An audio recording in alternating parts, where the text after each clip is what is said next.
Okay, so your GMO greetings here. I say, I'm Odwirafo Kwesi, Rana Himbata, Akan Odwirafo of Akwamu Mine, Maroka, TV Movie, Akwamu Nation in North America within Ojira the purified nation, Afurakani, Afuraitkaitnit people, African Black people in the Western Hemisphere. So, this is a short informational session, and we want to talk about our Bachelor of Arts degree in philosophy, which we call NIMDEESEM in the Akan language. And we just put this information out. We posted this information, so we want you to get some greater insight into the program. We're going to start that off. You can enroll now, and let's check it out. So some of you are aware that we just posted this information. You can enroll at any time. So let's go to the page. We put the link in the chat room of the page, the AKONGUASUA page. So we're going to go to the AKONGUASUA page right now. So for those of you who are unaware, this is our AKONGUASUA page, which is our institution page on our website. So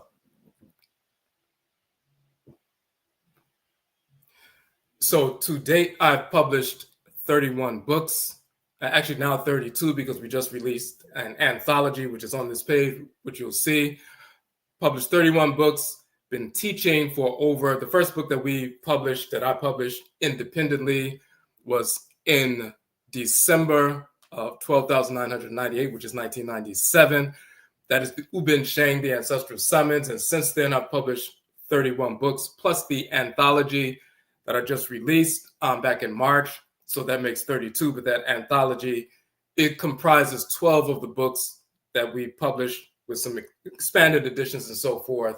But technically 32 books published over the past, which by this December will make 28 years. Been teaching for over 20 plus years in this country, as well as different, parts of the world and so forth. So we've had our AKONGUASUA institution going back 20 plus years. So let's look at the page. So you'll see it says AKONGUASUA is the central institution of learning within Akwamu Mine, Maroka, TV Movie, Akwamu Nation in North America. And we give some background on that, how it was started in 13,001, so-called 2001. And we use 13,000 because, of course, as you will see in our publications, we don't use the years starting with 2000. 2,000 years ago, there was no such individual. Jesus never existed. He's a fictional cartoon character. There was no Black Jesus. There was no white Jesus or anything in between.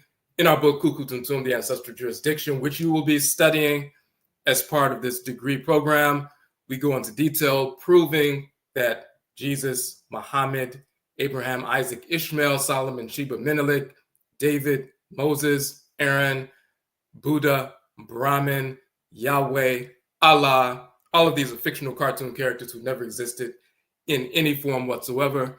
When the whites and their offspring invaded North Afuraitkaitnit, North Africa, learned about religion from our people, they deliberately corrupted fragments of it to manufacture these fake characters so that we could be enslaved by worshiping these fictional white characters. And they've been trying to force these fictional cartoon characters through these fake religions on our people for the past 2,000 plus years. So we don't use the time frame 2001, 2002, 2025, because nothing happened 2,000 years ago. But we are in the midst of an astronomical cycle, a 25 or 26,000 year cycle.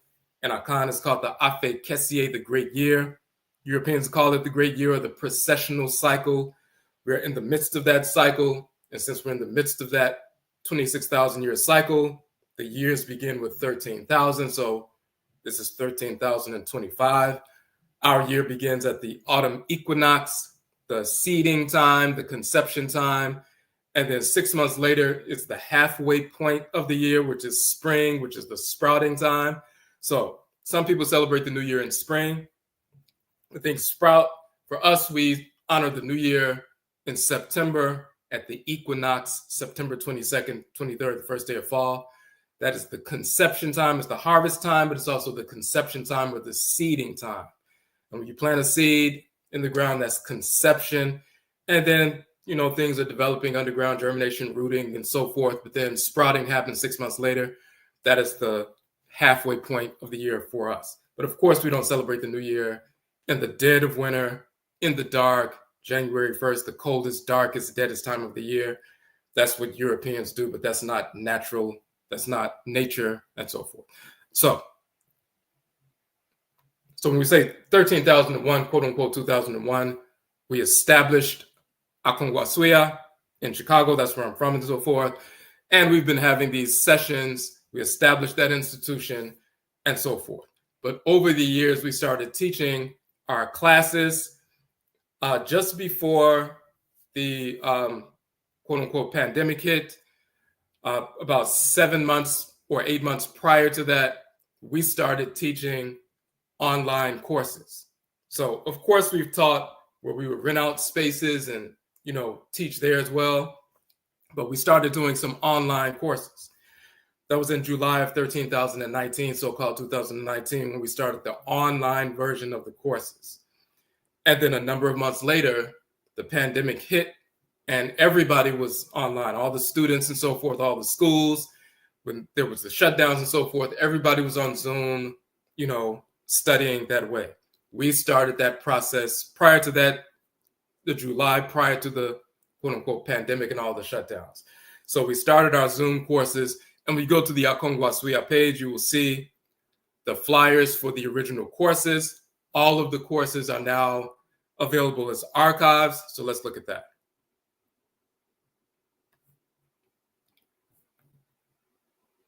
So there we just discussed the pages and so forth, the origins of the institution.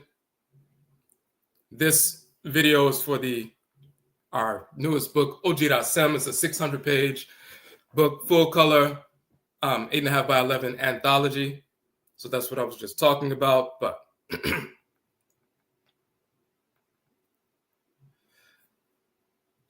so this is a collage of the 40 courses within AKONGUASUA. Plus we have 2 additional certification courses, Susu and Karakasa, which we're going to talk about, but they're included within the degree program. This is a collage of the flyers. Every course that we taught, of course, we would put a flyer out describing what the course is about. This is simply a collage of those 40. But when you go down, scroll down the page, you will see the original flyers for each course, as you can see. So let's just go down, for example, real quick.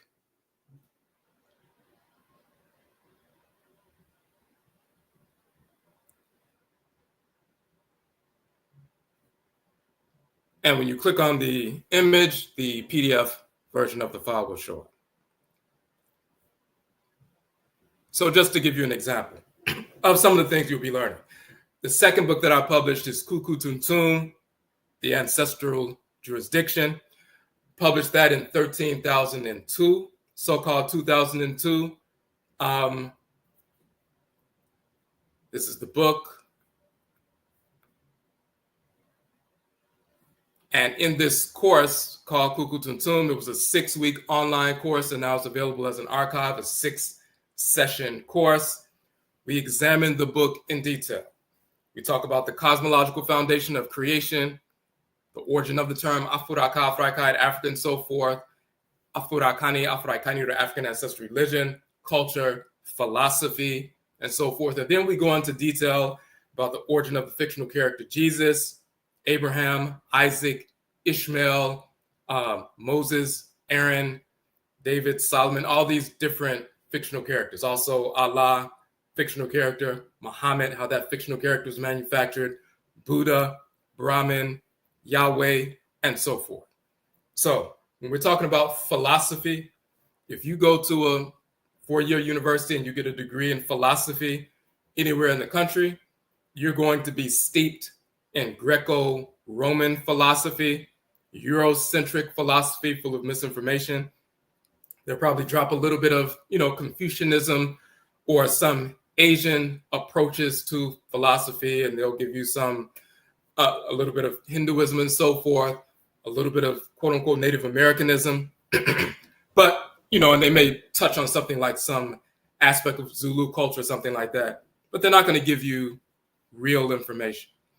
And the pseudo philosophies of Eurasians, whether it's Europe and Asia, that does not apply to our people. You won't get authentic Afuraitkaitnit, African ancestral culture and philosophy, which is the foundation of those pseudo philosophies in Europe and Asia. We migrated to Europe first, tens of thousands of years ago, before Europeans existed. We migrated to Asia tens of thousands of years ago, before Asians existed.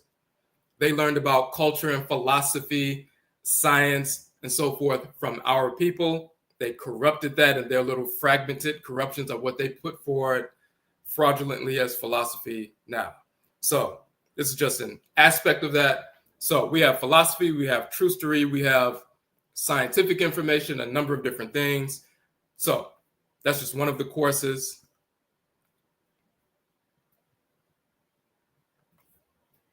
Let me go back up.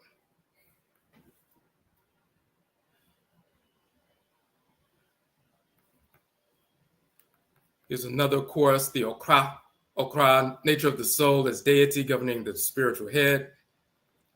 We wrote a book called The Okra Complex, The Soul of Akan.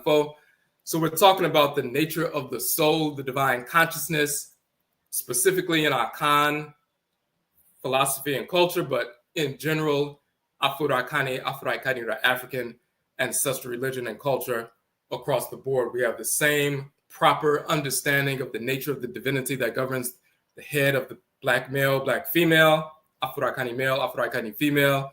We have different names for that in various cultures across the continent of Afuraitkait, Africa, but the same understanding of a male divinity that governs the spiritual head if you're male, a female spiritual divinity that governs the head, spiritual head if you're female, and so forth, that guides you throughout the course of your life. We go into the nature of the soul and how that impacts your divine function in creation, so-called destiny, how that impacts every aspect of life, how you rear children, how you engage in holistic health, how you build society, how you maintain society, modes of production and so forth, economic systems, social systems, political systems.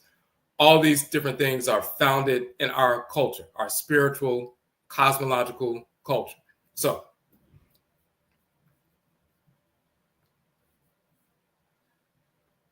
you'll see that the various classes are founded upon not only the 31 books that have been published, but we also have published over 100 research articles. Also, I published and released and produced 2 documentary films. The first one is an award-winning documentary film. It's on our YouTube page here for free that you can watch at any time. Both of them are. The one I just released a year and a half ago, Hoodoo Akan Ancestral Religion in North America. That's the most recent one and so forth. So here's another example of a course in language. The Medut Ntoro, it says Divine Inscription, parts 1 and part 2. In that course, we're learning how to read and write the Medut Ntoro, which is the hieroglyphs, the language of ancient Kanit and Kemet, Nubia and Egypt, the hieroglyphic inscriptions. And of course, we can compare that with the languages of Afuraitkait, Africa today, because our languages today are directly descended from that ancient language. So for example, we show how you can take a dictionary of the Akan people of Ghana and Ivory Coast and a dictionary of the Medut Ntoro, the so-called Egyptian hieroglyphs and the language, and you'll see the same words with the same meaning, with the same multi-tiered cosmological definitions in place. The same deities, goddesses, and gods that are worshipped and invoked in Akan culture today are the same deities you see on the walls of ancient Kemet, with the same names and the same functions in creation. And it's not just Akan, the Yoruba people in Nigeria, the Igbo people in Nigeria, the Fang people in Cameroon and Gabon, the Ovambo people in Namibia and Angola and so forth, all across the continent, We have different expressions of culture, but we're practicing the same fundamental culture. And you can see those languages and ritual practices, their origin in ancient Kanit and Kemet, Nubia and Egypt. And when we migrated away, we continued the same culture. And you will find that when you study the languages and ritual practices and cosmology of the various cultures across the continent. And we deal with that in this degree program. And that includes when some of us were forced from West and Central Afuraitkaitnit Africa into North America. We continued those practices. And this is why the Akan people of Ghana and Ivory Coast, when we were forced into North America, we continued Akan ancestral religion under the Akan word Undu, which later came to be pronounced Hoodoo. The Yoruba people who were forced into North America practiced Yoruba ancestral religion under the Yoruba term Juju. The Ewe people who were forced into North America, the Ewe people who were in Togo and Benin, forced into North America during enslavement, they continued Ewe ancestral religion under the Ewe word Voodoo. The Fang people of Gabon and Namibia, or Gabon and Cameroon, forced into North America, continued Fang ancestral religion under the Fang term Ngengan or Gang. The Ovambo people continued, who are in Namibia and Angola, as we said. They were forced into North America. They continued ancestral religion under the Ovambo term Wanga. You have the Mindi-speaking people like the Bambara people in regions of Mali and so forth. When they were forced into North America, they continued Bambara ancestral religion under the Bambara term Grigri. So when you hear a Grigri bag and so forth, or a Grigri man or a Grigri woman, originally that was a Bambara man, Bambara woman. If you heard of a Hoodoo man and Hoodoo woman, that's an Akan man or an Akan woman, Hoodoo. If you heard of a Voodoo man or Voodoo woman, that's an Ewe man, Ewe woman. If you heard of a Juju man, Juju woman, that's a Yoruba man, Yoruba woman. If you heard of a Gullah or Geechee person, they're from the Gola and Kitsi people in Sierra Leone when they were forced into North America in the regions of South Carolina and up and down the quote-unquote Gullah Geechee corridor. They maintained their ancestral religion. So we maintained our ethnic groups, various aspects of our language, and of course our ritual practices intact for hundreds of years here in North America. So we go into all of that information and then we compare that and prove the connection by studying the language, culture, and philosophy of our ancient ancestresses and ancestors in ancient Kanit and Kemet, Nubia and Egypt. So we have that. Medut Ntoro Part 1, as well as Part 2. So this is Part 2. That's Part 1 and so forth.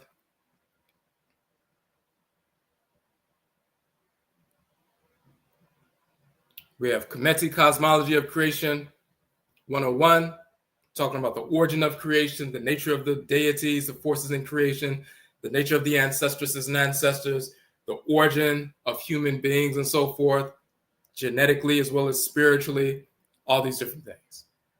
You won't get this in a so-called philosophy course in European universities or Western universities. They're going to give you Greco-Roman nonsense. They're going to give you some Hinduism, some Arabic culture. They're going to give you misinformation about cosmology. And when they touch on ancient Kemet, misnomer in Egypt, they're going to give you misinformation because they've been promoting misinformation about the culture.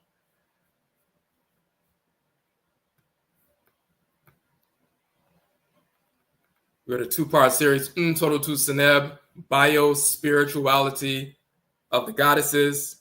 So, for example, we show these various female forces in creation that you find in the various cosmology of the people, the spirits that animate the sun, moon, ocean, rivers, plants, fire, water, earth, atmosphere, and so forth.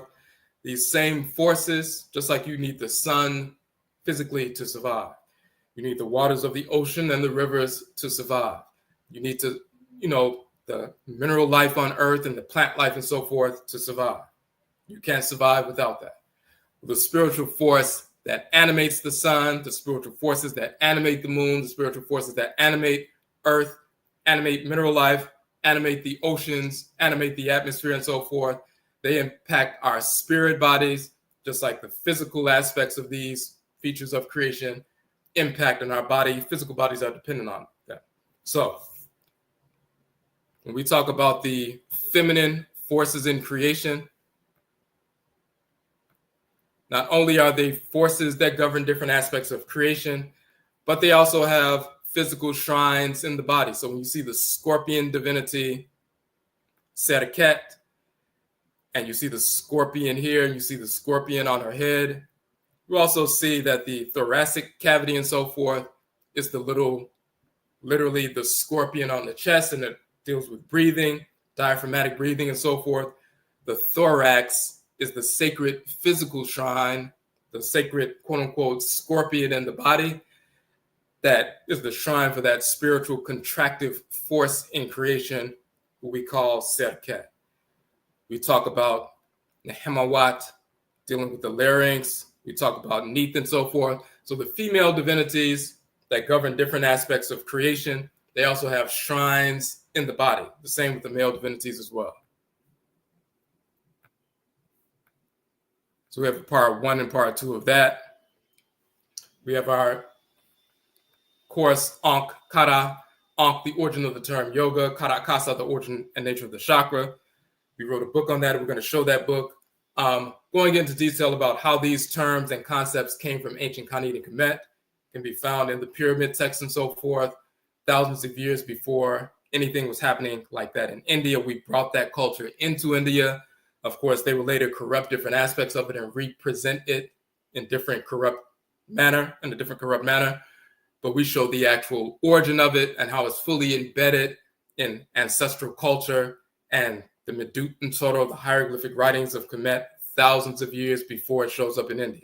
So, but that deals again with philosophy.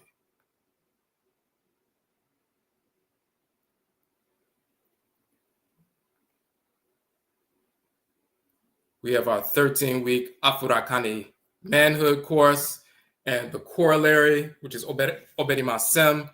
The corollary to that is the 13-week Afuraitkaitnit womanhood course, Oba Time Sem. So that's part of the, culture and the degree program. So the approach to what is manhood, what is womanhood from the Afurakani, Afuraitkaitnit meaning African perspective. How do we develop that and so forth? How do we contribute to our Afuraitkaitnit or African society as Afurakani men, Afuraitkaitnit women, and so forth? We go into detail about that.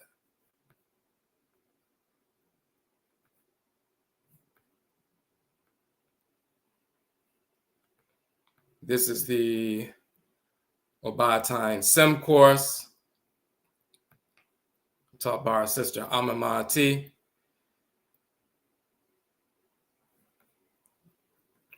We had 9 different courses on the Hoodoo tradition, which is Akan ancestral religion in North America, but it also touches on fundamentally Afuraitkaitnit, African ancestral religion, culture, and philosophy in general through the Akan lens, but we show the corollaries between where Akan people operate and the Yoruba people, the Ewe people, Fon, Wanga, and so forth. So we always show these cultural connections, showing once again that the philosophy is fundamentally the same, slightly varied expressions of the same fundamental principles. So if you study one Afuraitkaitnit culture, you're actually having insight into various Afuraitkaitnit cultures. You can apply the same principles to the various cultures on the continent. And the only difference is the language and certain outward cultural expressions like modes of dress or certain dances or certain songs or certain, sculptures and things like that. But the fundamental principles are the same. We align our thoughts, intentions, and actions with divine order by aligning with the great mother and great father, supreme being, through the agency of the deities, the Abosom, as we call them in Akan, the goddesses and gods, the male and female expansive and contractive forces in creation, and the Nananom Nsamafo, the spiritually cultivated ancestresses and ancestors of our spirit genetic blood circles. So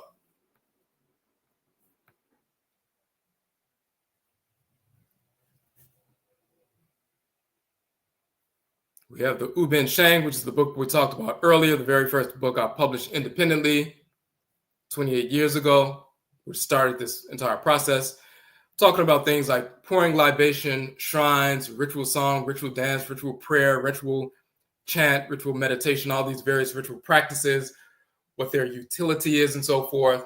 We go into detail about all of that.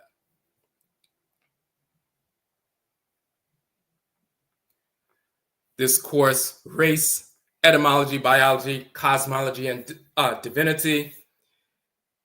If you look at the term res in ancient Kemet, that is the etymological origin of the term race. Europeans will, if you look in an etymological dictionary, they would try to trace race back to ras and rasa, meaning family or root, but then, or origins, but then they will say the origin is unknown. The origin of the term is unknown. It's not unknown, it's unknown to them. The term res or resit in ancient Kemet is the origin of the term race. When you look at the sacred nekeb plant, which you see right here, the nekeb plant, which is also called sut and so forth. And it's the plant of the rest of the South, the root plant, the root, the race, and so forth. We show that is the etymological and cosmological origin of the term race. And we show in ancient Kemet how the human beings come up out of these primordial plants and so forth.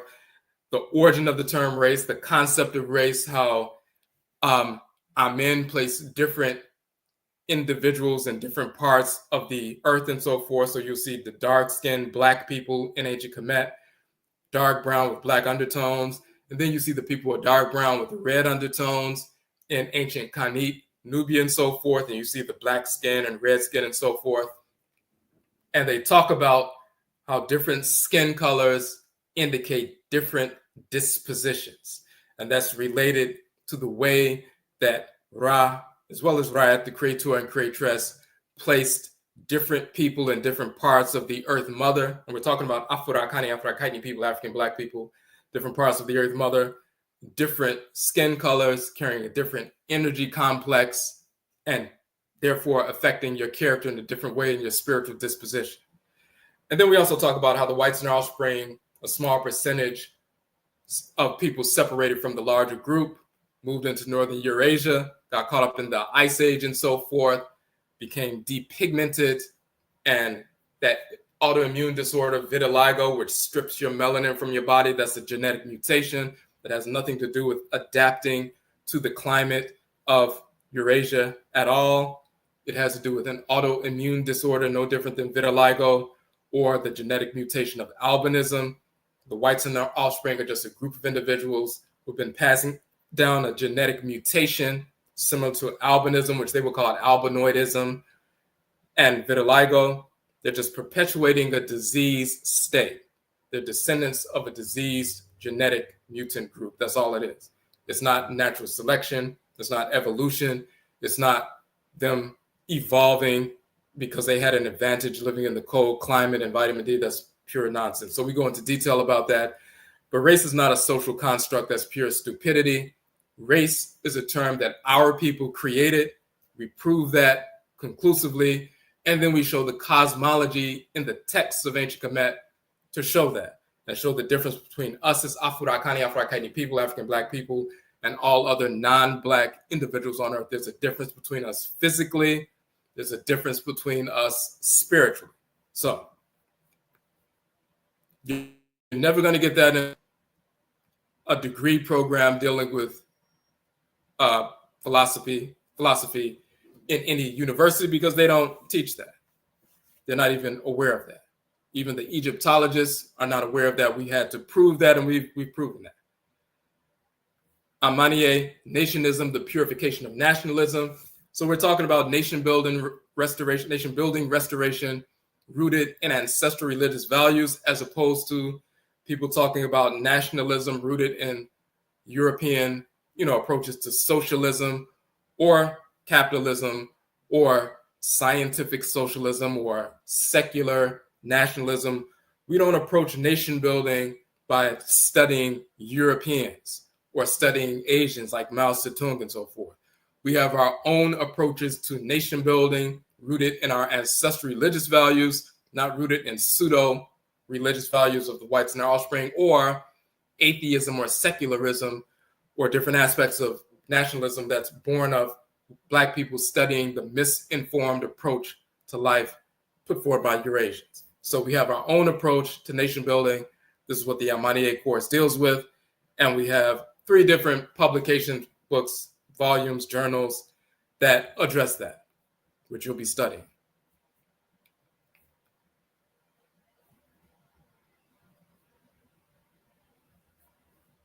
Hold on a second.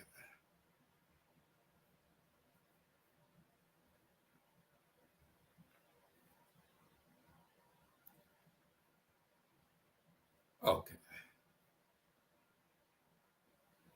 This is another one of our courses. Aperu, Hebrews never existed. Cosmology of the crossover in Kemet. When we talk about our book, Kukutuntun, the Ancestral Jurisdiction, and we go into more detail, but the Hebrews are a fictional group that never existed. There were no Black Hebrews, there were no white Hebrews, or anything in between. We show the cosmology in ancient Kemet that was corrupted. When we talk about the individuals who are followers of the deity Tehuti, the male divinity of divine wisdom, the entire cosmology found in the Book of the Cow of Heaven, or the Book of the Heavenly Cow, and ancient Kemet found in the tombs of Tutankhamen and Seti and so forth, talking about Ra, the creator, communicating with Tehuti in the heavenly realm and so forth. And when people follow Tehuti, the divine wisdom on earth, they will be given a quote-unquote promised land, or Sekhet Hetep, divine field of peace and offerings in the ancestral realm when they transition. And Tehuti, in his form of Ma'al, Sher, leads them to the quote-unquote promised land. This was corrupted into Moshe or Moshe, or Moses leading people to the promised land after a promise from the deity on the mountain and the burning bush. They stole the entire story, turned it into a physical event, and relocated it to Palestine, as opposed to talking about when the deity of divine wisdom, when you adhere to divine wisdom through the agency of the divinity of divine wisdom, you are led to the ancestral realm, the purified aspect of the ancestral realm. That's the quote unquote promised land. So we go into detail about that. We expose the fraud of Abraham, Isaac, Jacob, Ishmael, all of that nonsense. So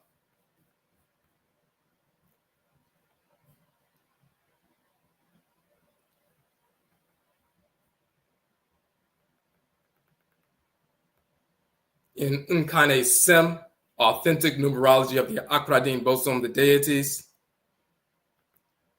what we're doing here is showing that there's a difference between what the whites and offspring call numerology, which is misinformation corrupted from fragments of our ancestral culture when the Greeks assigned certain values to certain numbers and so forth.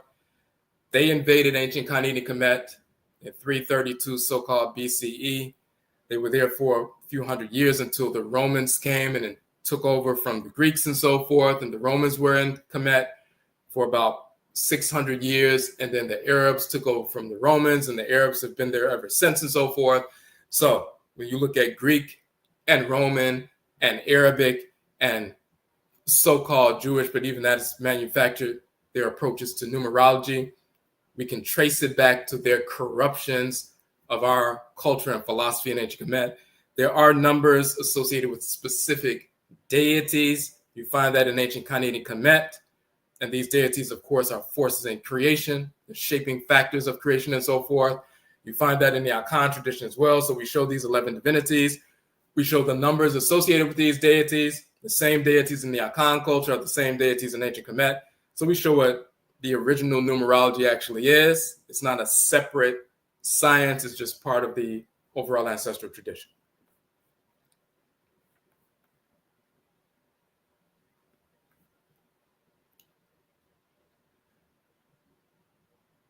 We do the same thing with Achinebois, the sacred animal totems and deities of the original zodiac.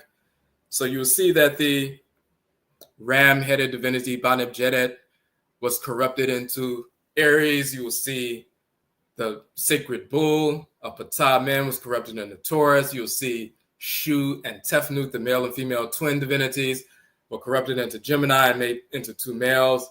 The sacred beetle and so forth, Kepra, corrupted into a crab.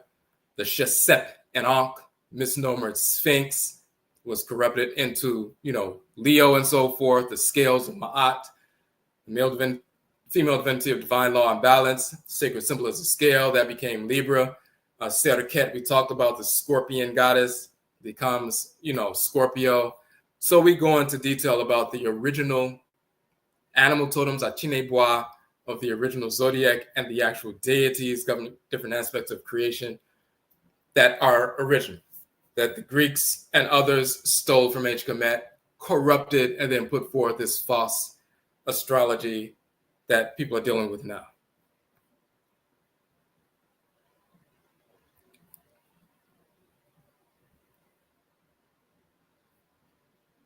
We have, of course, Akradin Bosa Mojida talking about the deities that govern the 7 days of the week and ritual practices associated with these, forces in creation. So that's just simply a sample. We also have, let me go back down real quick. And when you go on our page, you will see all of these 40 courses, the flyers for each one, and what they're about and so forth. Just want to scroll down real quick just to show you.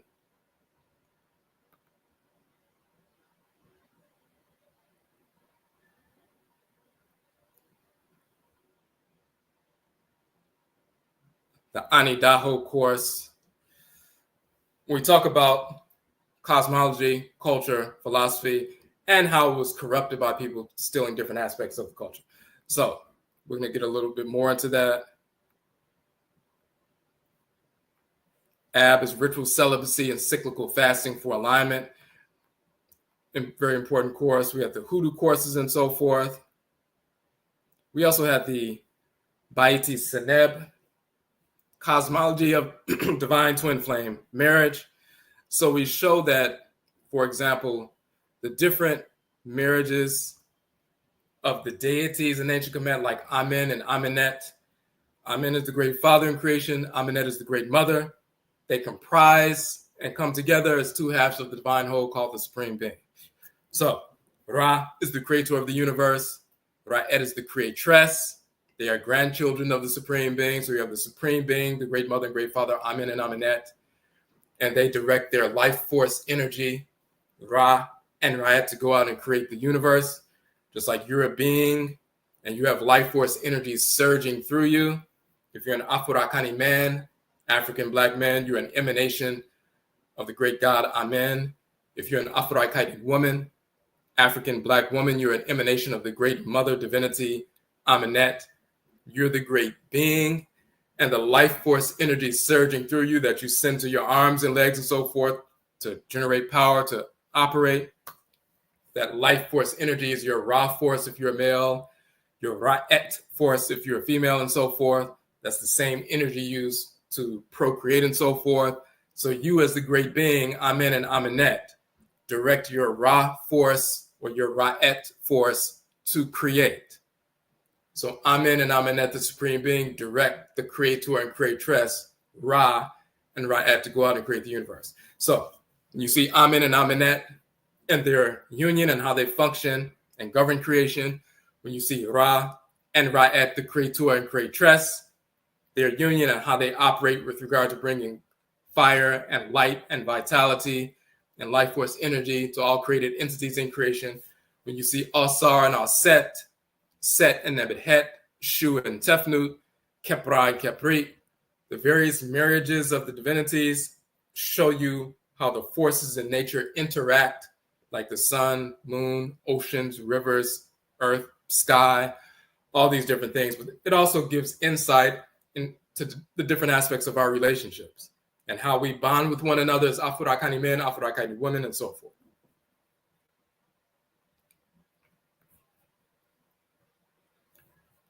So that was part 1 and part 2, because these marriages of the deities You see a number of different couples, whether it's in ancient Canadian Kemet. Here you see Alsar and Alset. You see Geb and Nut. You see Hapi and Merit. The male divinity of the Nile River, the spiritual force animating the Nile River right now. The masculine force is Hapi. The feminine force animating the river. If you stand in the Nile River right now, the energetic force moving through the Nile River, the expansive force is Hapi, and the contractive feminine force is Merit. So you also have Men and Het Heru and so forth, Set and Nebet Het. So the marriages of the deities reflect different aspects of how we complement one another in complementary balance. But that's all philosophy.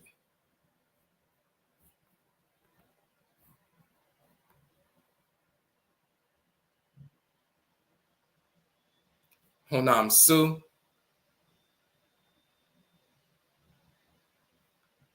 The spiritual anatomy.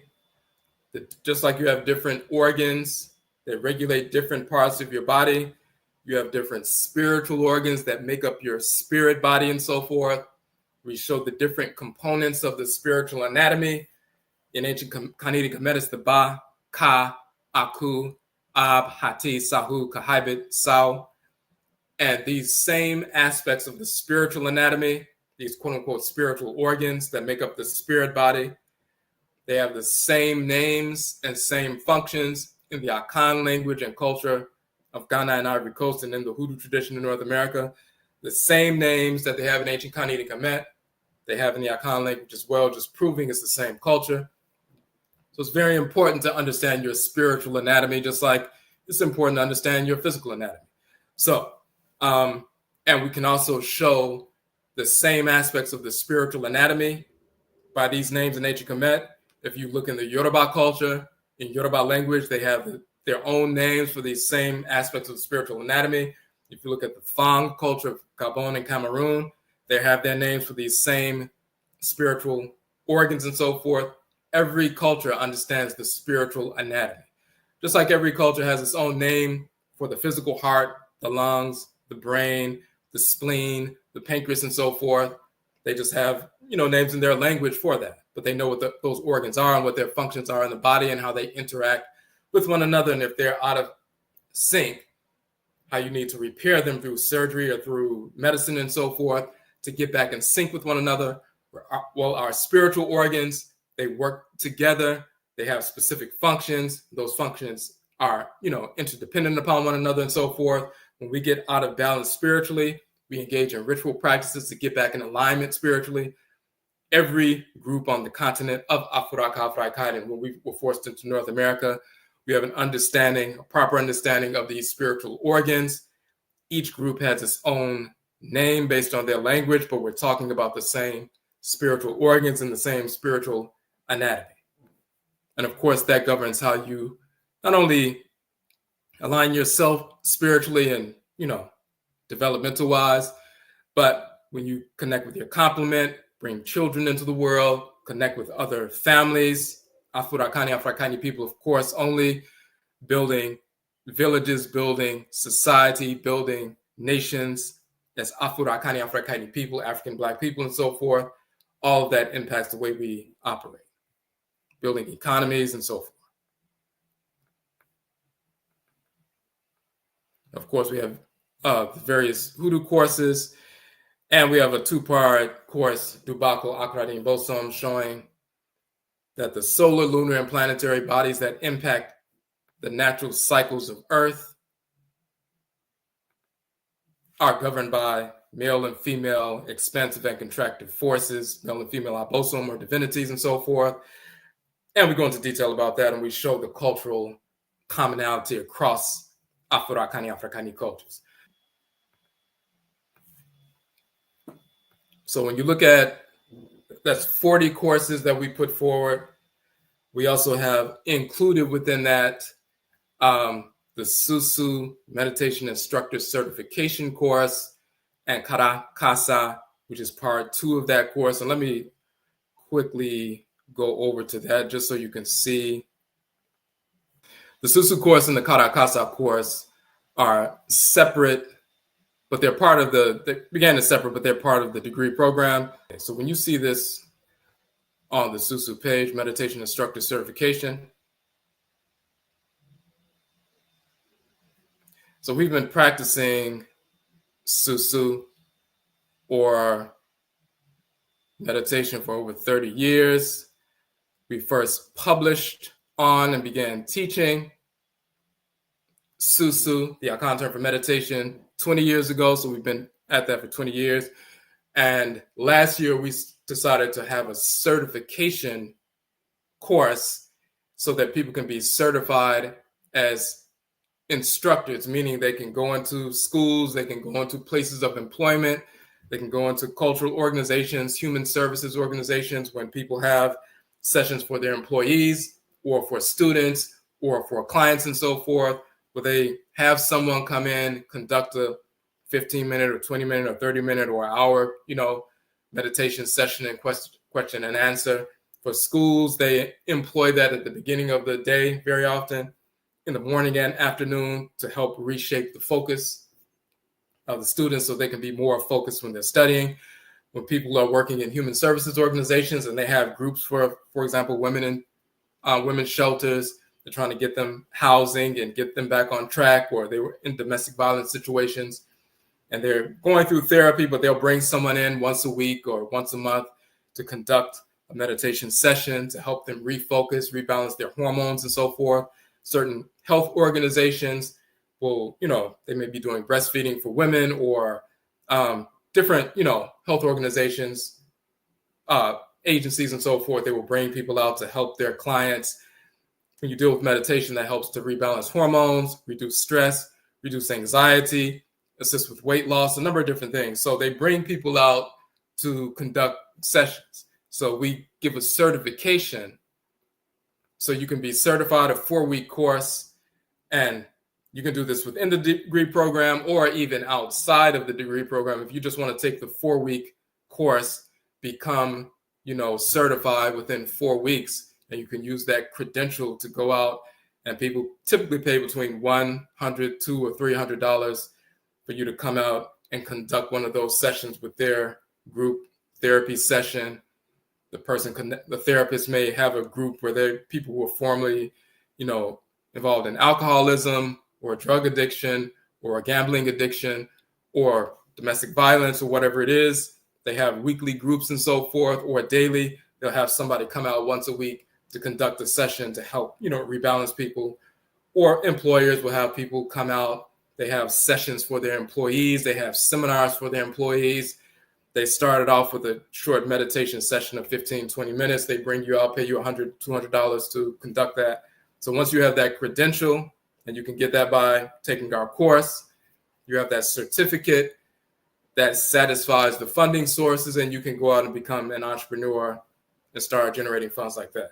So we started that last year. You can still do that independently, but if you haven't taken that course yet, that is also included within the degree program. So SUSU is part 1. And then there's a more in-depth part 2 for people who want more information. But part 1, the 4-week certification course, you get certified and you can use that within 4 weeks to start going out and conducting meditation sessions. And you're not teaching the philosophy of meditation. You're going out when somebody says, hey, we want somebody to conduct a meditation session for our youth or for our employees or for our clients. They bring you out, you conduct the session. It assists people. They can see a tangible benefit right away. They pay you and so forth. And they may have you come out once a week or once a month. If you line up a few organizations, a couple of schools, a couple of, human services organizations, cultural organizations, you can, basically conduct a course, once a day, and you make a couple of $100 a day, and you're making money and assisting the community at the same time. So those 2 courses are those can be done separately, and the same with the other courses as well. Let me pull that back up. Okay, so the same with the courses here. So When you see the collage, you see all 40 of the courses within AKONGUASUA, and then the other two, Susu and Karakasa, I just showed you, makes it 42. Now, when you go on this page, what we've always had, we started the online branch of our institution in 2019.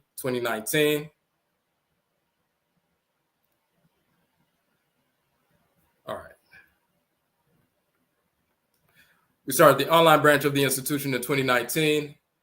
We started the institution back in 2001, but the online branch, 2019. So when you look on this page, you will see all 40 of these courses. You can take these courses individually. The 4-week courses are now archived. There are 4 sessions. Most of them are 2 hours. Each session is 2 hours. You can take the online course, like, for example, Afurakani Bosa Mojira, that was a 6-week course. So when you look at that page, you see the original flyer. The original course was $30 for a 6-week course, and that included our book Afurakani Bosa, which is a free, download and so forth. So when people were taking the course live, it was a $30 course, 6-week course. We met once a week and so forth for 2 hours. So the 2 hours times 6, that's a 12-hour course, basically, 30-hour course. Now that it's archived, this is 6 sessions. You get those same 6 sessions. Of course, you can download the books for free and the articles and so forth. But because it's archived, it's discounted as $15. So people can go on the site right now, pay $15 and get access to the archived course. And that's true of all of these 40 courses that you see, all the ones that we went over. So some of them were 4-week courses.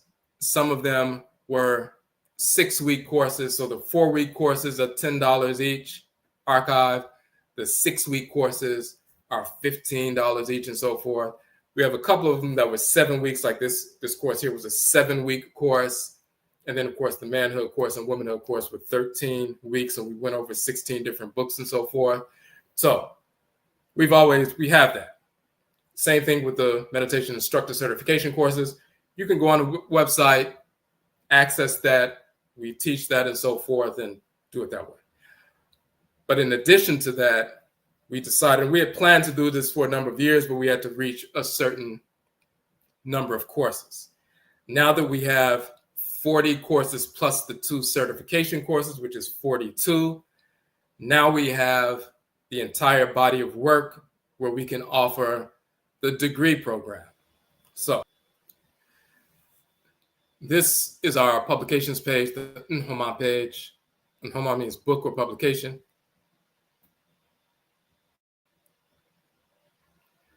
On this page, when you scroll down, you will see the front covers of all of the books. You hear me saying Afuraitkaitnit, the origin of the term Africa. This is a book I published. You see right here, this is from the papyrus of Hunefer, spelling out Afurakani.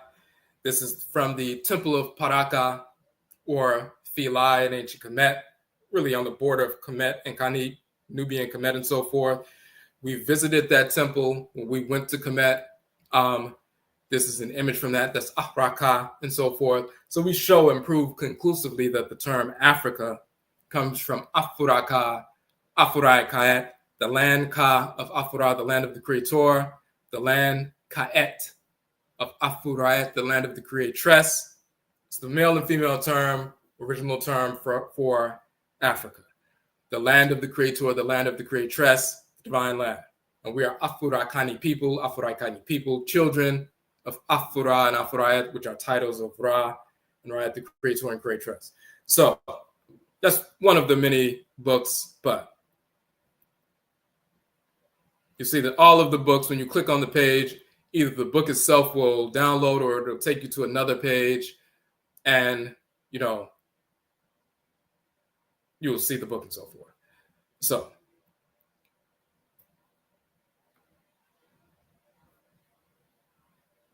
And we talked about this book earlier, Ankh, the origin of the term yoga, Karakasa, origin and nature of the chakra, and so forth.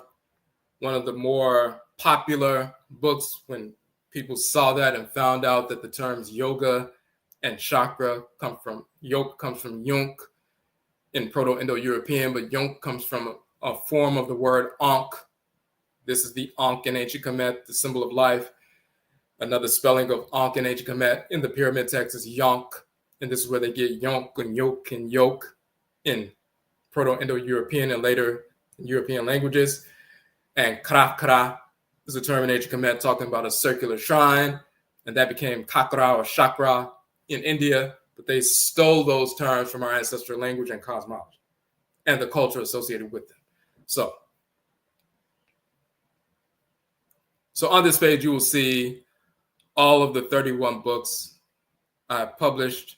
We also have Rekit Hinasperet, etymology and cosmology of religion and spirit. So we show the actual etymology of the word religion, actual etymology of the word spirit. They come directly from ancient Khanid and Kemet, thousands of years before Europeans. So when people say religion and spirituality are two different things, they actually are not. If you knew the origin of the term spirit, which is seperet, and religion, which is rekit or lekit, and relechit, and so forth, religion, when you know the cosmological underpinning of that, you'll see that we created these terms. They are fundamentally the same. It is only fake religion that's out of harmony with spirituality. But real religion and spirituality are identical, and we prove that conclusively. So, and that, once again, is part of our philosophy as well. Something you will never get in a European course on philosophy because they never did the etymological, breakdown of these terms and never understood that. So, all of the books you see here, this is actually a poster for our documentary film, but that's on the Nhoma page, the publications page.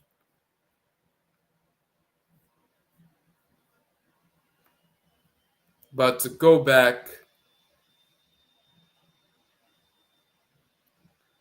and this, by the way, is the book that we just released. We'll talk about it a little bit later. This is the anthology we talked about earlier, the 600-page book.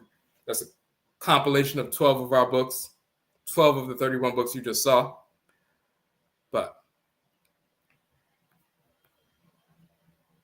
so let's look at the degree itself. You go on the page, you will see NIMDEESEM, or NIMDEESEM, Bachelor of Arts in Philosophy degree program, 42 courses, 42 weeks. This is a partial description here. When you click on the Buy Now button, you'll get the full description. So it says NIMDEESEM, Bachelor of Arts in Philosophy degree, AKONGUASUA institution. And you'll see the price is $600, 42-week program. So the degree is Bachelor of Arts in Philosophy. And we're going to talk about how you can utilize that to generate income for yourself as an entrepreneur. The Akan title is NIMDEESEM.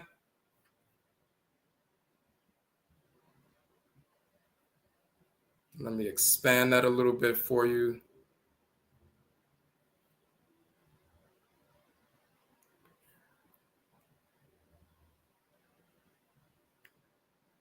Okay, so NIMDEESEM is the Akan title. So of course, when you're talking about, we use these English terms to give you the, English definition, but in our language, it's more, the term is more in-depth. It's more multi-tiered, multifaceted. So, but the degree that you can utilize the English title, I have a Bachelor of Arts in Philosophy. But in the Akan language, NIMDEESEM is the term we utilize. So once again, we talk about how we established AKONGUASUA in 13,001, so-called 2001. We established the online branch of AKONGUASUA as far as a branch in 2014, but as far as the courses that people were taking, we were teaching basic things in 13,014. We had a blog talk radio show, and we also did presentations and so forth. So we would put that online. But as far as formal courses like We're going to have a 6-week course, 4-week course, 7-week course, 13-week course. As far as that part started in 2019, even though we were teaching on a weekly basis different things via our Blog Talk radio program primarily since 2014, as well as our yearly conferences here in Washington, D.C., and then we will post those online as well. But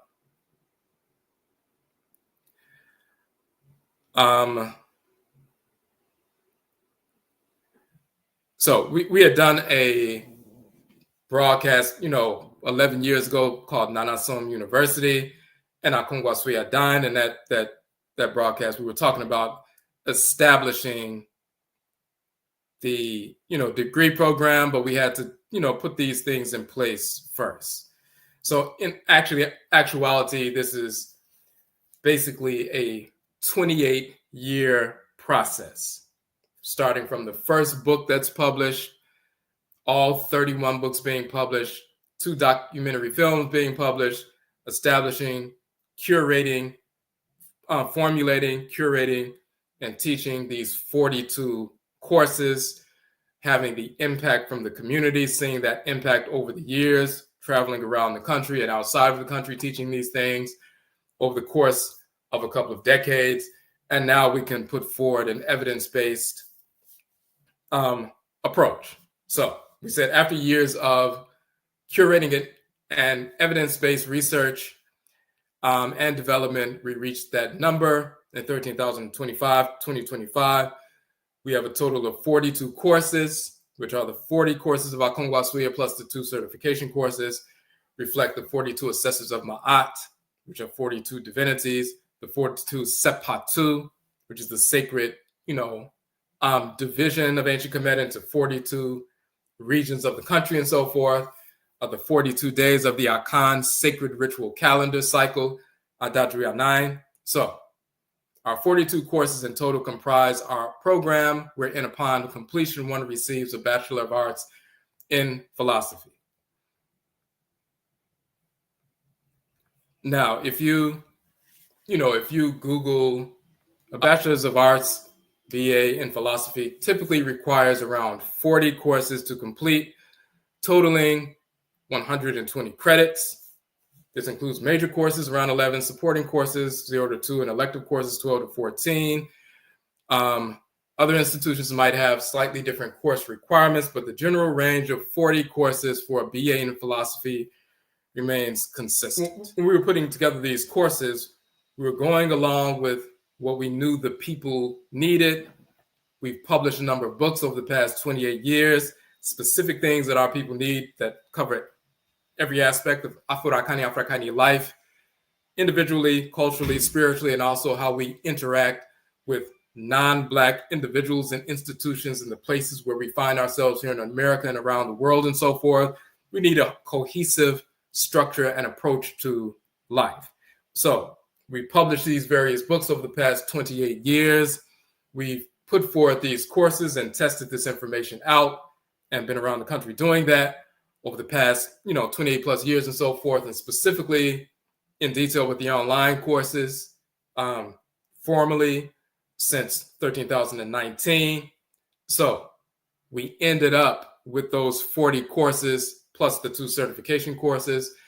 And it turns out that we had the same number as, the typical degree program with 40 courses for philosophy. So for bachelor's in philosophy. So we didn't start out saying, hey, we got to create 40 courses so we can have a degree program going. We developed courses based on what is needed for the people. Also, we had to do the research over the past, we first published in, 28 years ago, the first book, but of course we were studying prior to that.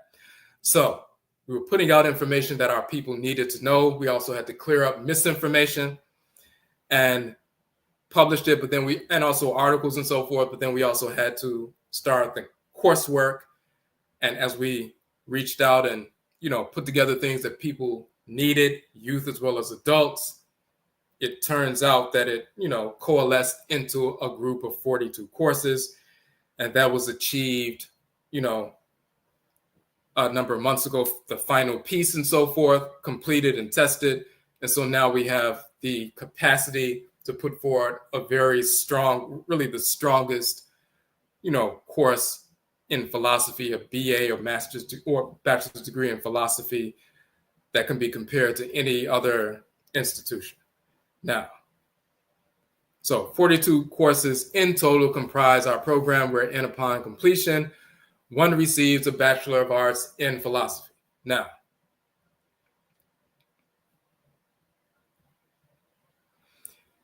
in the Akan language, we call the Bachelor of Arts in philosophy NIMDEESEM. In the Akan language, NIMDEE, there are different variations to say that NIMDE or NIMDEE is a term defining knowledge, wisdom, and ASEM is defined as issues or affairs. So NIMDEESEM are the issues or affairs, ASEM, of knowledge or things that are seen. Then Ani is the I, and Mu means within. So to see within is Animu or Anim and so forth, to see within something. And when you see something and understand something, then you have knowledge of something. So that's Nim. And then Adie means things. So Nimdie is the things that you see. You see within these things. You have a investigative gaze and so forth. You're analyzing something, studying something, and now you can see it, see within something. So Nimdie is to see things that are seen deeply. That's knowledge. And then Asem, the affairs or issues of that which is known or knowledge. And that is a deeper understanding of what, the whites and their offspring would call philosophy, or the love of wisdom and so forth. So NIMDEESEM thus defines our degree as one wherein the knowledge and wisdom of our ancestral culture is understood and applied to the affairs of the individual and her community. This is quote unquote philosophy and the art of philosophy in the true sense. So if you're speaking amongst our people and you say, well, what are you studying or what degree do you have? It's NIMDEESEM, and you can define that. For people who don't understand that, you can give the English translation. I have a Bachelor of Arts in philosophy. Degree program, as we said, is 42 courses, a maximum of 42 weeks. So you study each course on your own, and then we have a weekly test. So say you have one of the 4-week courses, that Aperu course, Hebrews never existed. That was a 4-week course, and we go through a number of books and so forth and articles.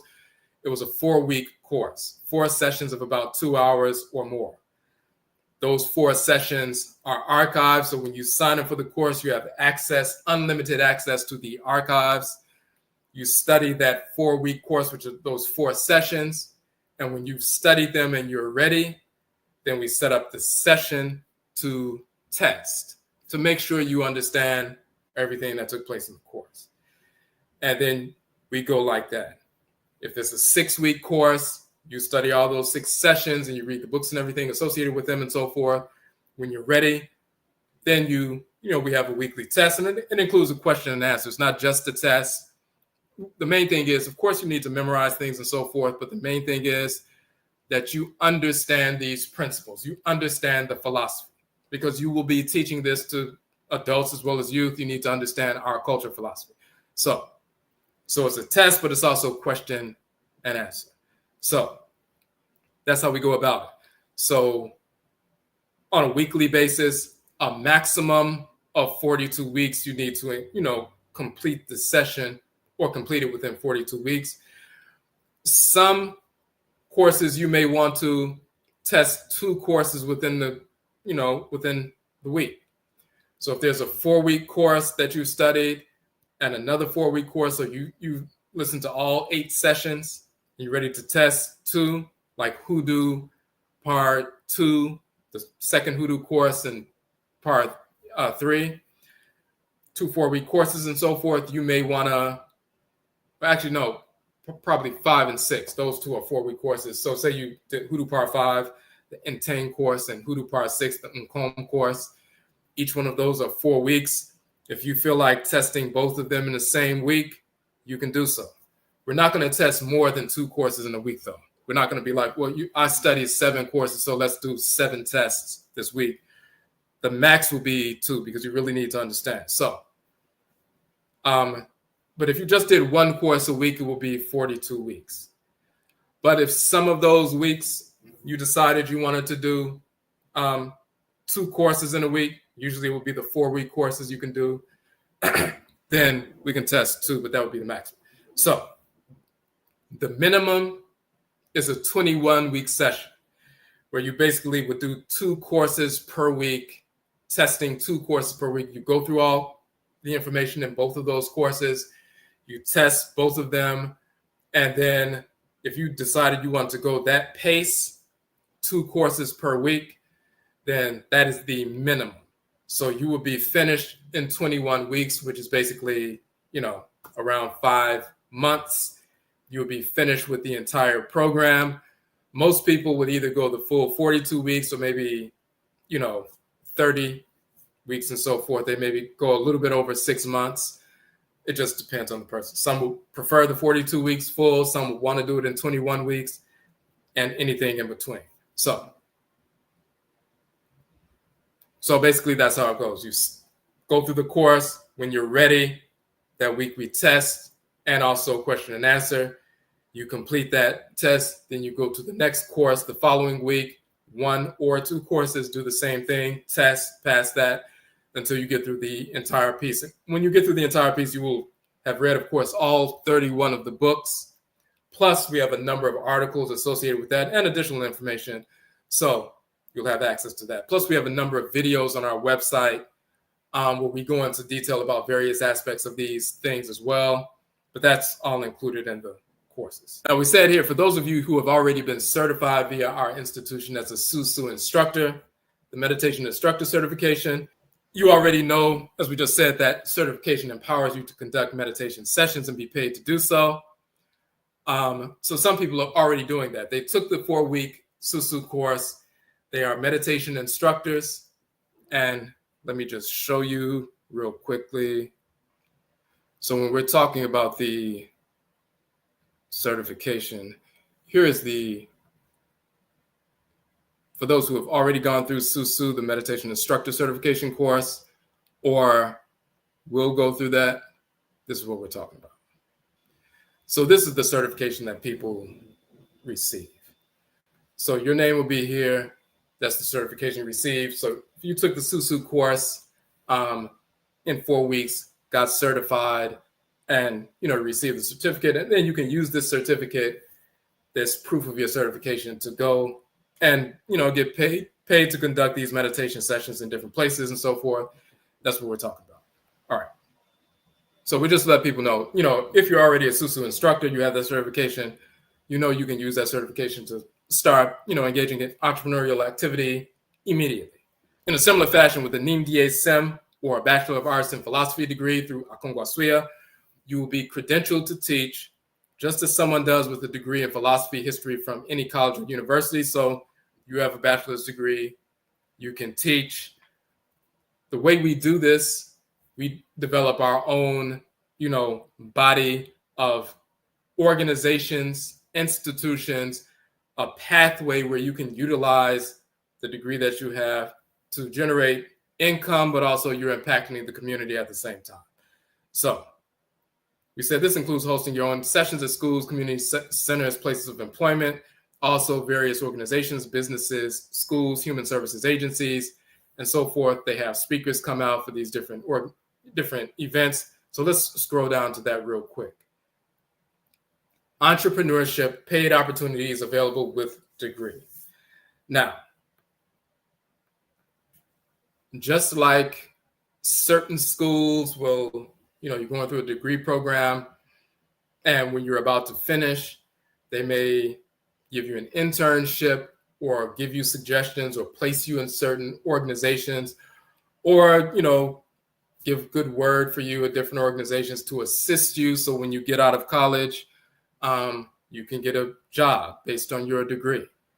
We should, and we do have the same thing. So that's one of our, primary foci, is to make sure that when people have this certification, they can utilize it to impact our community immediately, and tangibly, but also generate income right away. So we give a number of examples to show you how you can do that. And we also consult with people to show them how to do this. Now, entrepreneurship, paid opportunities. Get back.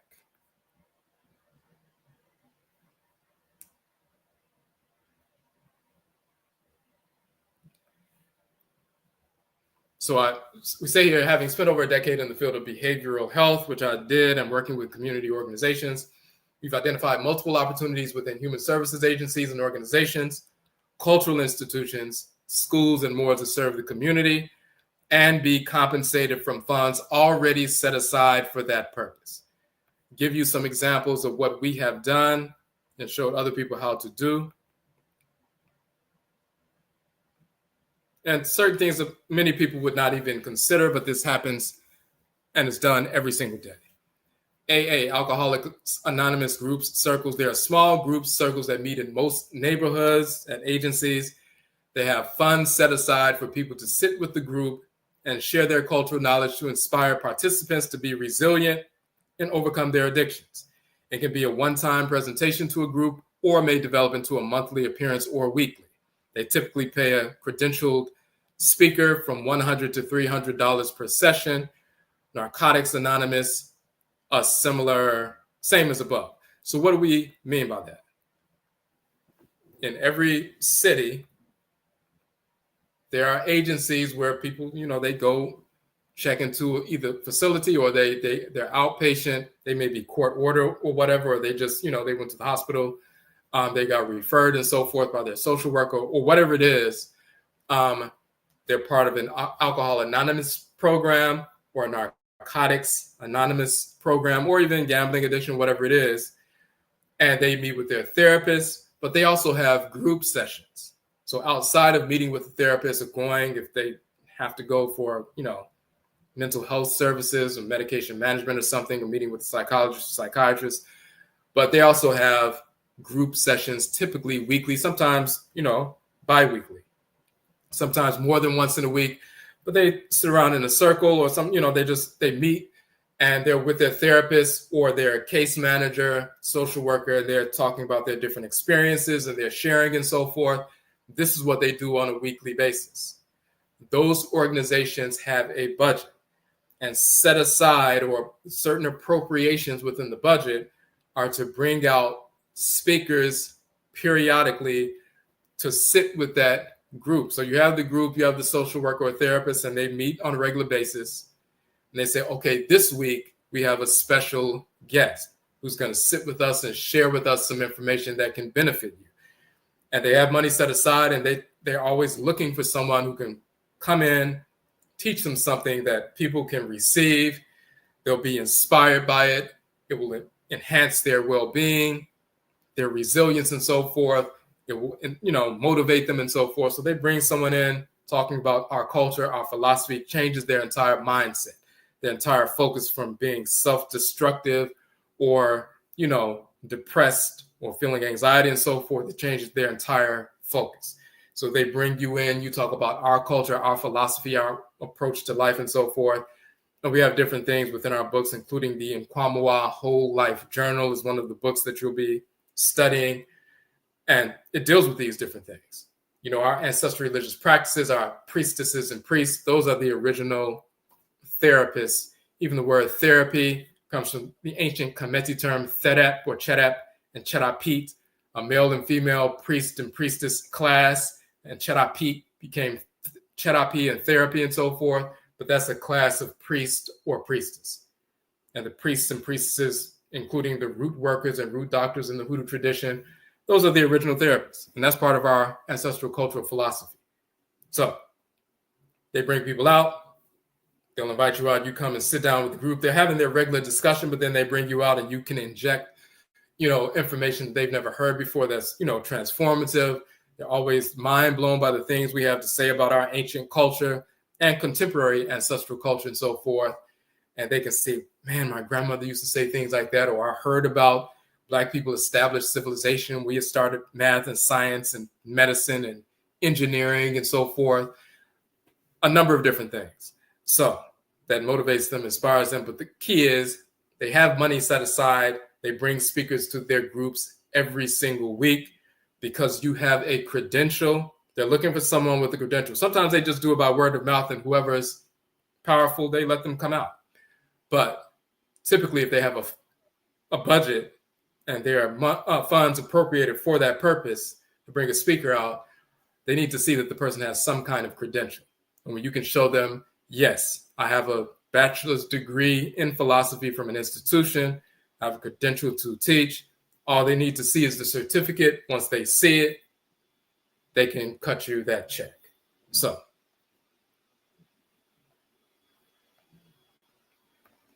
we said Narcotics Anonymous, the same thing. Women's shelters and family shelters, human services organizations have weekly group sessions for those in their programs to motivate the participants to find employment, find housing, break the cycle of returning to domestic abuse, homelessness, etc. Funds are allocated to pay various presenters on various topics, including holistic health, meditation, culture, philosophy, critical to shaping participants' self-worth and confidence, and more. They typically pay credentialed speakers between $100 and $300 per presentation. If it's a larger organization, they pay more. But again, those things, those monies are set aside already. They're already appropriated, and you have access to that because you have a credential. We talk about holistic health, meditation, culture, philosophy. Our book, once again, Nkwamua Whole Life Journal. That's one of the books you'll be studying, and we talk about holistic health there and its incorporation in our philosophy.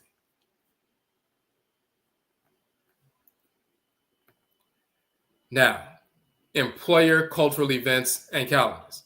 MLK holiday, Black History Month, Memorial Day, which was created by Black people, by the way, in the late 1800s, originally called Decoration Day, but the whites in our spring, changed it to Memorial Day. Juneteenth, Black August, the entire month of August, just like Black History Month is the entire month of February. Black August, the entire month of August. Kwanzaa. So many employers across the country have a budget for these cultural awareness events and seek out individuals with a credential to conduct a 30-minute to 1-hour session, seminar, presentation for their employees.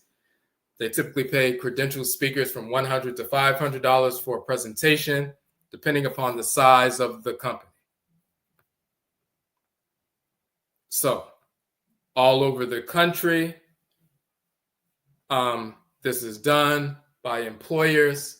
So, and even if it's not like right in your neighborhood, even if you traveled an hour away, drove out or outside the city and so forth, when people know that you have something to share, they have a budget. The managers or supervisors are like, listen, who do you know we're having Juneteenth coming up, it's cultural awareness. Who do you know who can say something about Juneteenth? Who do you know can say something about Black culture? Who do you know who can say something about African-American culture? We have a budget, we have to spend this money. And on one hand, they have it for cultural enrichment and so forth, motivating the employees and so forth. On the other hand, and those of you who have worked in these organizations understand this, they need to spend those dollars, because if they do not, if they have that money set aside at the end of the year, then when the budget comes around the next year and they have to get their budgets approved, if they didn't spend the money, their budget is going to get cut. Excuse me. So they're like, we need to spend this money. We have to bring somebody out. You will see certain employers, certain organizations, they're scrambling. Just get me somebody, as long as they have some kind of credential. It doesn't matter. We need somebody to speak at Juneteenth. We need to show proof of that to our funding sources so they can say we spent this money, so they will not cut our budget next year. So find me somebody who can speak, bring them out. You're in place. So, and that happens all over the country. So all these different events, you can schedule one or more events for MLK holiday, but you can do it the way you're going to do it. It may be MLK holiday, but you're going to be talking about ancestral culture and philosophy. It may be a Black History Month, and they say, hey, we want to talk about Black history.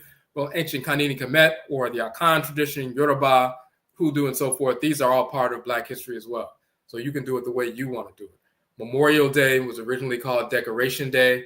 It's an ancestral observance created by Black people to honor Black people who fought in the Civil War and waged war against the whites in Alice Springs to force the end of enslavement. They had Decoration Day where they were decorating the graves of those who have fought in the Civil War and died for their freedom, their Black relatives and so forth. So it was an ancestral observance. It became Decoration Day, and then later they changed it. The whites in Alice Springs changed it to Memorial Day. It used to be like May 1st, May 2nd, and then they switched it to the end of May and so forth. But some people are starting, if you type in Decoration Day, there are people who are starting to honor Memorial Day as Decoration Day, the original. And because of that, they're making it a Black celebration, just like Juneteenth. Now you have all these Juneteenth celebrations all over the country since they made it a national holiday. Years ago, a lot of people didn't even know what Juneteenth was unless you were already familiar. But now everybody knows what it is. And now people are not only having events, but they're turning them into big events, and people have vendors, and it becomes something where you can take your business to and sell your stuff, and you're selling, your books and articles and products and so forth. And it becomes a big business thing as well. But people are starting to do the same thing with Memorial Day, or you can propose that an employer who normally has a Black History Month thing or a Juneteenth thing and so forth, you say, well, actually, Memorial Day is actually Black history. You can have a Memorial Day event for your employees. They always look for a chance to, pause at work and do something different. They'll bring you out, and you can do a, Decoration Day presentation about the history or true story of Memorial Day, a Black holiday, one of the first Black holidays in America and so forth. So, but they'll bring you up and pay you to do that. So, or you can go to different organizations that already have that.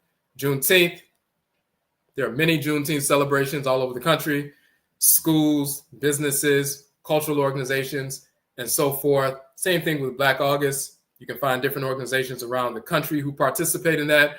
You could also introduce it, but they will bring you out to speak. Kwanzaa events, of course, there are certain employers, they'll set aside something for Kwanzaa and say, hey, do you know anybody who knows anything about African-American culture, Kwanzaa? We just need a speaker. We don't know anything about it. So find somebody. And you can come and bring your own brand of, true historical information. So.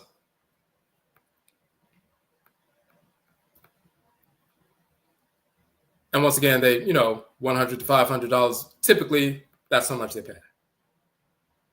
Schools, after-school programs, weekend programs for youth, summer programs for youth, multiple opportunities for those with a credential. If you're interested in working with youth, schools and after-school programs and weekend programs and so forth, summer programs are all places where they look for somebody with a credential. You come in, connect with the youth and talk about these different things, and you get paid for that. African-centered bookstores, businesses, organizations, conferences, cultural events, spiritual events, study groups, etc. They all across the country, people, have these events, these organizations. You can go to Black bookstores. There are hundreds of Black bookstores all across the country and so forth. When they know that you have something to share, when you come up, they say, hey, we're going to have a speaker. If a Black bookstore, just a regular Black bookstore, and they sell, books on true story and everything else, it's always good for them. Periodically, you will see, hey, this store, they're having a speaker on Friday night or Saturday night or Saturday during the day or Sunday afternoon. That's special because it brings more people in. It brings people into the business. They want to hear the speaker, to see what they're talking about. The subject sounds interesting. It's a free event, but then they can patronize the bookstore and so forth. And the bookstore owner will pay you, couple of $100s to come and speak because you're going to draw people. It becomes an event as opposed to just people, coming to the bookstore like normal. Now they have people who normally aren't coming to the bookstore when they hear somebody's going to be speaking about the origin of the term yoga in ancient Kemet, the origin of the term chakra in ancient Kemet, and how these things were stolen from our culture. They'll say, oh, I want to hear about that. But that brings business to the bookstore that normally wouldn't have that specific group of people. So they pay speakers to come out and you can do that. Same thing with Black businesses in general. Even Black vegan restaurants or Black-owned clothing stores or whatever it is, holistic health stores and so forth, they bring people out to generate new business and also to inform people, and they pay you to do that.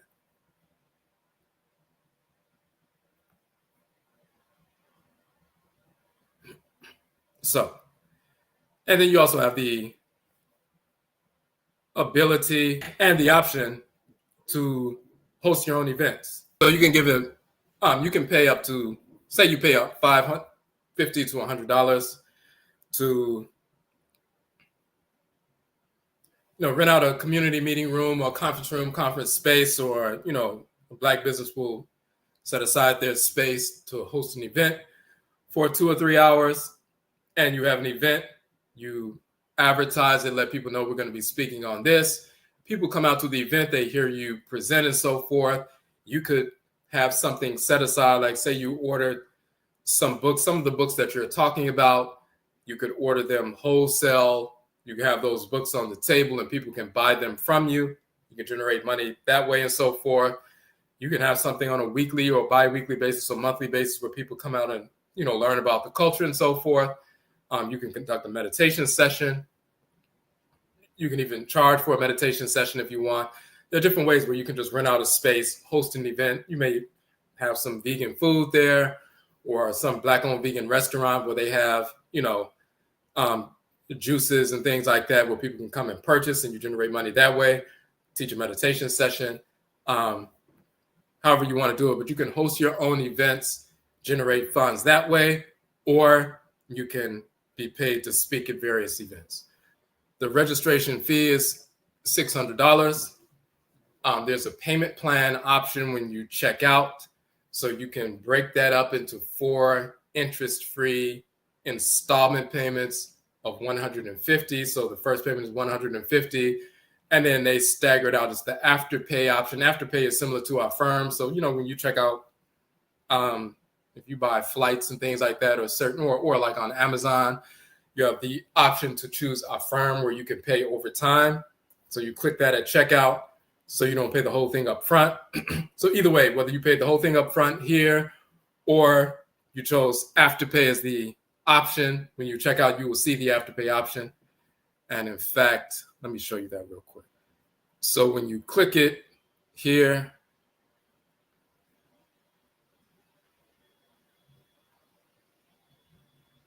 all right. As you can see right there,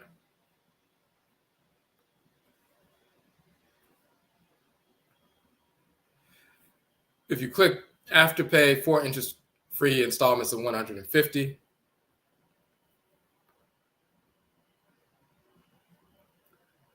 So that's one option, or you can pay the entire fee. So as you can see, so we have 42 courses, 42 weeks, the maximum of 42 weeks, the minimum of 21 weeks, but it can be in between those two and so forth.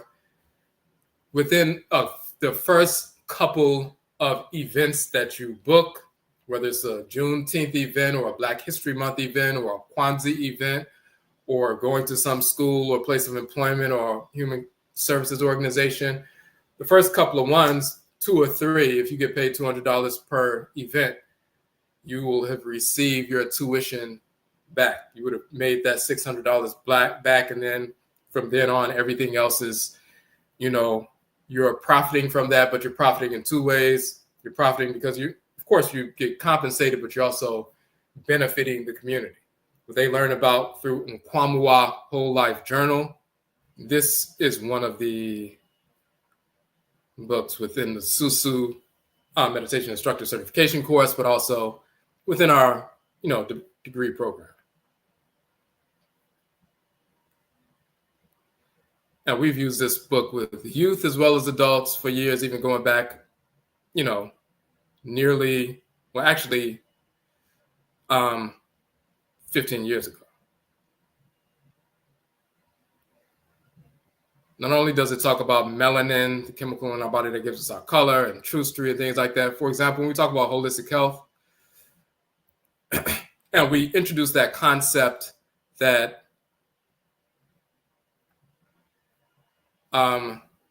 fruits and vegetables and so forth that are in the same shape of the organs and systems of the body turn out to be directly related to the health of those organs and systems.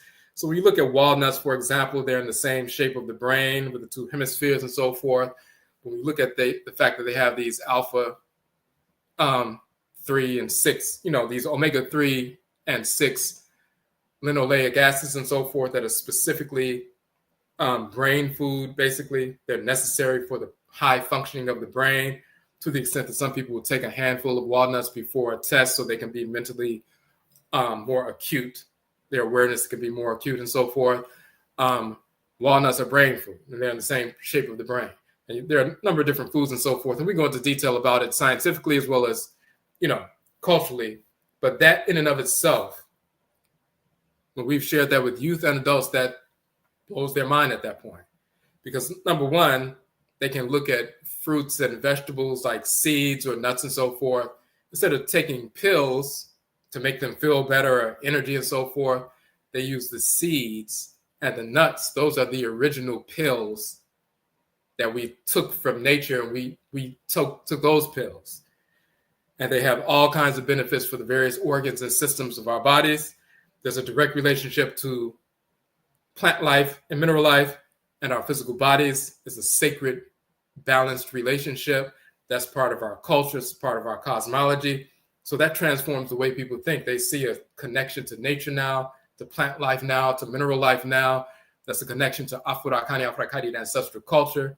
Changes their focus. They see everything around them that's natural as part of, them, as part of our culture. And they start viewing relationships and business and education in a more holistic fashion. They're more inspired, motivated to want to change and benefit themselves and develop themselves and so forth. We have experience of over 20 years doing this. So that's just one short thing that people will tell me years later when you talked about that, the relationship between plant life and mineral life and our physical organs and our physical and spiritual health. That transformed my mind from that point forward. And I told my children about that they have respect for plant life and mineral life and earth and Afurakani, Afuraitkaitnit culture and Black people in general. Because of that, changes minds and changes decisions and changes behavior and changes the direction of the community. So, so that's just an example. So so that, that's the information we wanted to share. We've always tried to aim to make our courses affordable. So even when we have the 6-week courses that are now archived that are $15 each, or the 4-week courses that are $10 each, people are charging thousands of dollars or hundreds of dollars for, a course talking about the history of yoga or something, and they're not getting the accurate information. People can get our archive course for $15 and get more information than someone paid $300 for at some other institution. And they can, that includes the book that we publish. So we've always aimed to make our courses affordable for our people. And the same here, we also show people we're not just philosophizing. We're not just trying to sound deep and so forth. And, hey, I got a degree and now I can talk and sound deep. You get information that can transform people physically, like when we talk about holistic health, talking about certain herbs and certain things that you can, women being forced to, get hysterectomies because they have, fibroids, when they can use a natural holistic health approach rooted in Afurakani, Afuraitkaitnit ancestral culture. And they can take certain herbs to shrink those fibroids and they will pass out the system so you don't have to have surgery. This is part of our philosophy. So it directly impacts the lives of our people, youth as well as adults. So we get information that can actually tangibly benefit people immediately. But also we can show you, utilize this information where you can generate income, you benefit yourself, but you're also benefiting the community at the same time. And we also, as we said, we consult with you to assist you in learning how to book these kinds of events so you can get the information out to the people so they can benefit, but you can also start generating income. And once you do a few events and you have that, under your belt, then people start to refer you. So they start doing the work for you. They say, hey, so-and-so needs a speaker, or if somebody, needs a speaker, you can say, well, I've done this same presentation at these 3 different organizations. They brought me back. And that's all they need to hear. They're like, well, if these organizations brought you in and paid you for that, then I'm sure you're good. You can do this presentation Monday at, 10 p.m. or 10 a.m. in our conference, So, but yes, you can register now. Of course, as with all of our courses, and you'll see this here on the page, our institution and our degree is open to Afurakani, Afuraitkaitnit, meaning African Black people exclusively. We teach our own people. We certify our own people exclusively. So, if you have any questions, you can post them in the chat room. Of course, you can reach out to us. But this is the page, so you can go to the page now. You can register, and you can begin your studies. And you can start on that either 21-week, track if you want to, or if you need to take a little bit longer and so forth. But you can start now and start your journey to, obtaining your bachelor's degree, your NIMDEESEM degree, or your Bachelor of Arts in Philosophy degree. So, all right. Okay, so we're going to end it here. If you have any questions, of course, go to the website. Our email is on the website. Of course, we are on Instagram and, Facebook is Odwirafo, TikTok, Twitter, and so forth, if you have any questions outside of that. So again, Yerase, we thank everybody for tuning in, and Yebeshiabio, we will meet again.